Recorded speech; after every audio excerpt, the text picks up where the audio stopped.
नमस्कार प्रिय विद्यार्थियों, सभी का आज हार्दिक स्वागत है। आज हम बात करने जा रहे हैं जितने भी विद्यार्थी हमसे जुड़े हुए हैं उसके मन में है कि हमें हर हाल में सरकारी सेवा में जाना है, तो आपको इस पेन के बदौलत आप अपनी ज़िंदगी को संवार सकते हैं।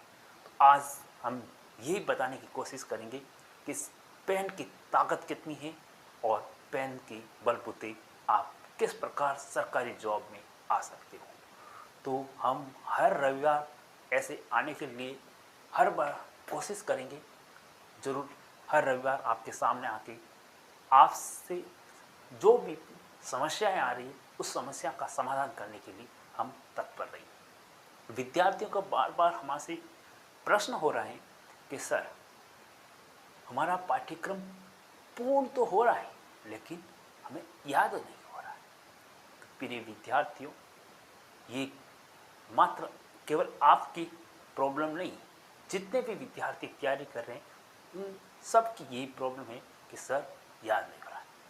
तो इनसे संबंधित मेरा ये मानना है कि जिन विद्यार्थियों को याद नहीं हो रहा है वो सर्वप्रथम ये कार्य करें कि अपना जो पाठ्यक्रम लगा है, जिस भर्ती के लिए पाठ्यक्रम लगा है, उस पाठ्यक्रम को सर्वप्रथम एक बार उस पूरे पाठ्यक्रम को पूर्ण कर लीजिए। जब आपका पाठ्यक्रम एक बार पूर्ण हो जाए तो आपको बिल्कुल भी ध्यान नहीं रखना है कि मुझे याद कितना हो। याद ऐसे नहीं होता। जब आपने एक बार अपना पाठ्यक्रम पूर्ण कर लोगे फिर आप दूसरे स्टेप पर आओगे और दूसरे स्टेप पर आपको करना है रिवीजन। और रिवीजन किस प्रकार करें उनसे संबंधित हम अगले वीडियो में अलग अलग पार्ट में तो आपको बताएंगे, लेकिन यहाँ पे बताने की कोशिश करेंगे कि दूसरी बार आप जब अपने पाठ्यक्रम का रिवीजन करोगे तो आपको सबसे पहले ये ध्यान रखना है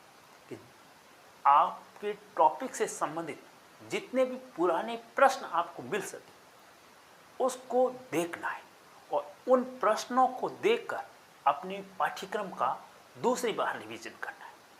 जब आप पाठ्यक्रम का रिवीजन करोगे तब जितने भी पुराने प्रश्न जहाँ पे आपके पाठ्यक्रम में मिल रहे हैं, जिस लाइन पे, उस लाइन को आप अंडरलाइन करते रहें। जो आपको कठिन लगे उसको तो करना ही है और आपको लगे कि ये तो मुझे आ रहा है उसको आप छोड़ भी सकते हैं। ऐसे करते करते आप दूसरी बार अपना पाठ्यक्रम का रिवीजन करोगे। ऐसे ही जब दूसरी बार आपका पाठ्यक्रम का रिवीजन हो जाए तब भी आपको मानना है कि मुझे याद बिल्कुल नहीं। कोई बात नहीं, याद जरूर होगा, लेकिन अभी आपने केवल 2 बार पढ़ा है। अब आपको करना है अपने पाठ्यक्रम का तीसरी बार रिवीजन करना स्टार्ट करना है। जब आप तीसरी बार अपने पाठ्यक्रम का रिवीजन करना स्टार्ट करोगे तो आप अपने अन्य जो भी माध्यम है वहाँ से आप जितने भी अपने टॉपिक से जुड़े हुए जितने भी पुराने प्रश्न पत्र हैं जो पुराने एग्जामों में आ चुके हैं उनसे संबंधित प्रश्न को देखें और उनको सॉल्व करें। सॉल्व नहीं हो रहे तो करने की कोशिश करें और अपने पाठ्यक्रम का तीसरी बार ऐसे ऐसे रिवीजन कर दें। जैसे आप रिवीजन करोगे तो जितने भी आपके प्रश्न हैं वो पाठ्यक्रम में कवर होते जाएंगे और आप उसमें अंडरलाइन करते हैं। यदि आपके पाठ्यक्रम में वो प्रश्न नहीं है तो आप जहाँ से वो पाठ्यक्रम पढ़ रहे हैं उस पाठ्यक्रम में, उसी किताब में या जहाँ से आपने नोटबुक के अंदर अपना जो सिलेबस के पॉइंट लिखे हुए पूरा मैटर लिखा हुआ उसमें जो ओल्ड प्रश्न पत्र से संबंधित जो नए बिंदु आपको मिल रहे हैं उसको अपने पाठ्य पुस्तक में जोड़ते जाएं।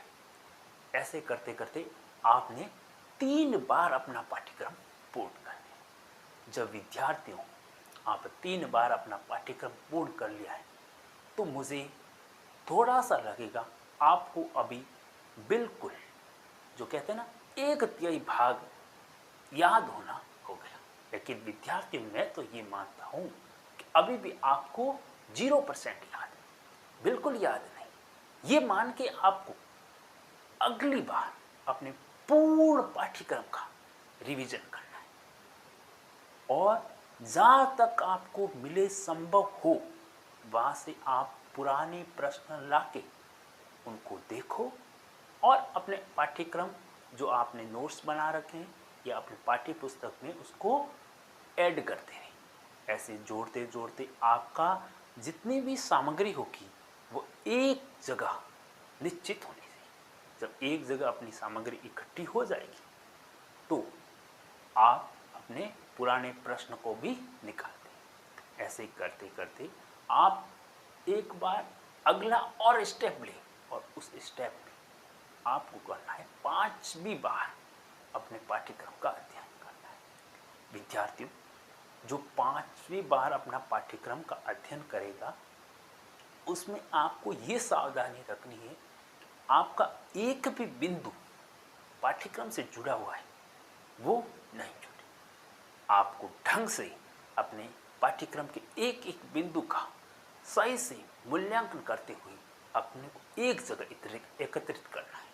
जब आपका पूर्ण पाठ्यक्रम एक जगह एकत्रित होते हुए 5वीं बार रिवीजन होगा और जो पुराने प्रश्न हैं जितने भी एग्ज़ाम से आए हुए जो प्रश्न हैं उनके बिंदु जो आपको नहीं आ रहे उनको भी अपने पाठ्यक्रम में जोड़ने की पूर्ण कोशिश करें। जब आपका 5 बार रिवीजन हो जाए तब आपको अब एक भी बार या एक भी बिंदु दूसरी बार कहीं से भी इकट्ठा करने की जरूरत नहीं। अब आपका हो गया पूरा पाठ्यक्रम का रिवीजन। अब केवल आपका उद्देश्य रहेगा याद करना।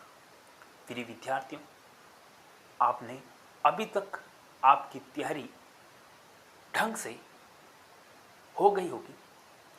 यदि आपकी तैयारी में थोड़ी सी कमी रही तो अब आपकी जो पहली गेन शुरुआत होती है वो इस एग्ज़ाम की।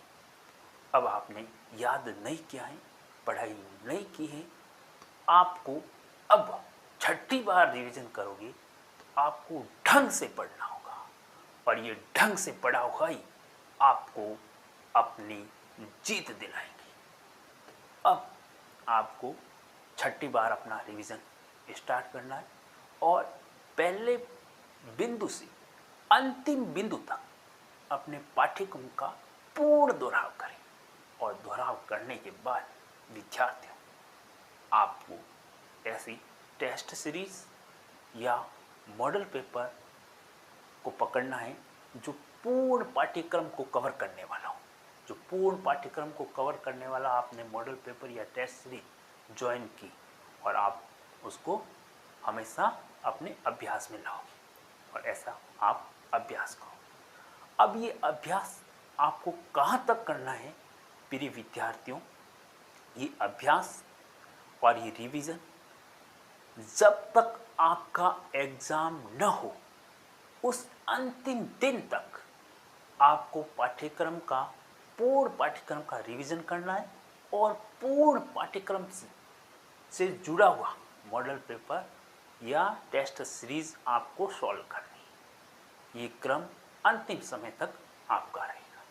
तो विद्यार्थियों, जो विद्यार्थी अध्ययन करेगा अपने पाठ्यक्रम का व्यवस्थित रूप से, फिर अपना रिवीजन करेगा और रिवीजन के साथ अभ्यास करेगा तो इनका पढ़ाई से जुड़ा हुआ प्रत्येक एक बिंदु उसको याद होने लगेगा। तो भी विद्यार्थियों, मैं तो मानता हूँ अभी तक उस विद्यार्थी का लगभग 80% काम हुआ है, पूर्ण उसका 100% नहीं हुआ है। तो विद्यार्थियों, अभी भी आप में खूब सारी कमियां रहेगी। उस कमियां को कैसे मजबूत करें, उसके लिए मैं कहता हूँ कि जो अभ्यास करो तो ऐसा अभ्यास करो, यानी ढंग का अभ्यास करो, उसमें किसी प्रकार की कमी नहीं रहे। कहते हैं करत करत अभ्यास के जड़ मत होत सुजान। तो अभ्यास के बलबूते आप अपनी जीत की ओर और आगे बढ़ेंगे और इस अभ्यास के साथ आपको एक और अपने अंदर गुण लाना है, वह है धैर्य। जो व्यक्ति धैर्य धारण कर लेगा वो अपनी सफलता के और नज़दीक पहुंचेगा। तो जो विद्यार्थी धैर्य के साथ बार बार अपने पाठ्यक्रम का रिवीजन करेगा और अभ्यास करेगा तो उसकी सफलता के द्वार खुलते जाएंगे। तो आपको धैर्य धारण करना है। विद्यार्थियों, धैर्य के साथ साथ आपको जितने भी आपके अंदर आने वाली समस्या हैं उसके भी जानकारी आपको रखनी है। प्रिय विद्यार्थियों, जो भी आप पढ़ाई करोगे उनसे जुड़ा हुआ जितना भी ज्ञान है अपने अंदर धारण करने की क्षमता विकसित करनी। साथ ही आप जो पढ़ाई कर रहे हो उसकी पब्लिसिटी बिल्कुल नहीं करनी, उसका प्रचार नाम मात्र का करना है। किसी को भी ऐसे बताने की ज़रूरत नहीं है कि मैंने पाठ्यक्रम इतनी बार कर लिया है।